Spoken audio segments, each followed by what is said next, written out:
Shalom to you from oneforisrael.org.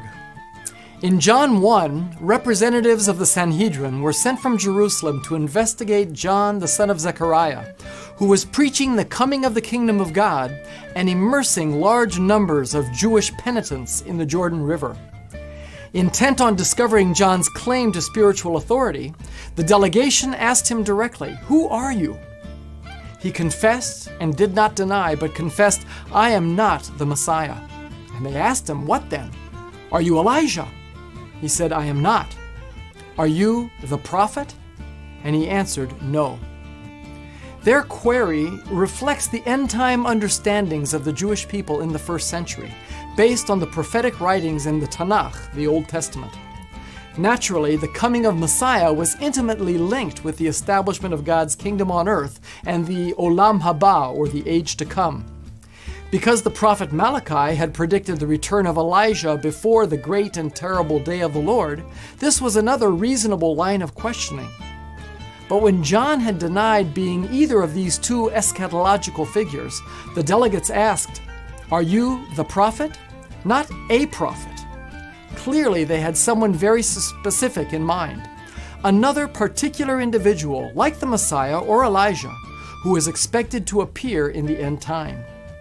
The basis for their expectation is found in our Torah portion, Parashat Shoftim. Our Torah portion describes a number of civil authorities established by God for the smooth running of society. Local citizen judges, a high court composed of Levitical priests presided over by a judge, and the institution of kingship.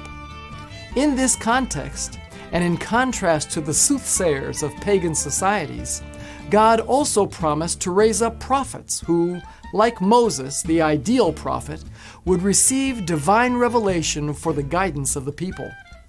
Moses says, "And the Lord said to me, I will raise up for them a prophet like you from among their brothers, and I will put my words in his mouth, and he shall speak to them all that I command him.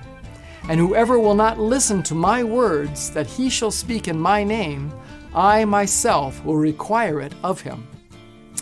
On the one hand, this promise provided the basis for the prophetic office, which was manifested throughout Israel's history, with men like Elijah and Jeremiah, and women like Deborah and Huldah. Prophets were to be native Israelites who, like Moses, would function as intermediaries between God and the people, declaring his word as needed. Joshua, Moses' immediate successor, who was also endowed with the same spirit, was clearly the first to fulfill this role, and, as God required, the people of Israel obeyed him and did as the Lord had commanded Moses.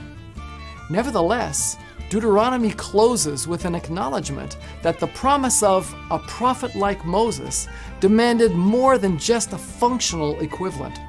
Even Joshua himself did not fit the bill entirely. Taking God's promise quite literally, the final verses of Deuteronomy expected a one-to-one match, one who would truly be like Moses, both in his unique relationship with God and by his unique manifestation of God's miraculous power. In Deuteronomy 34 we read, "And since then there has not risen a prophet in Israel like Moses, whom the Lord knew face to face, none like him, for all the signs and the wonders that the Lord sent him to do in the land of Egypt, to Pharaoh and to all his servants and to all his land, and for all the mighty power and all the great deeds of terror that Moses did in the sight of all Israel." Moses set the bar so high that none of the biblical prophets even came close. Each was just a partial foreshadowing of one who, like Moses, was expected to redeem Israel from her oppressors and to lead her into the ultimate promised land, the kingdom of God. After 400 years of prophetic silence, the dramatic appearance of John the Baptist immediately raised the question that was on all Israel's mind. But he humbly redirected their attention to the greater one, the Lord, the Son of God, whom John had been sent to reveal to Israel. And when Yeshua came, proclaiming the word of the Lord with absolute authority and working miracles of power, the people drew the inescapable conclusion: this is indeed the prophet who is to come into the world. Please join us next week for another installment of Five Alive. Wishing you God's shalom from One for Israel. And don't forget to share. Our ministry, One for Israel, is an initiative of native-born Israelis on the forefront of media and high-tech evangelism, boldly proclaiming salvation to Israel. Raising up leaders and equipping them with the tools they need to transform our communities. We also provide humanitarian aid to Holocaust survivors with the love of Yeshua. Join us as we share the gospel in Israel. Become One for Israel.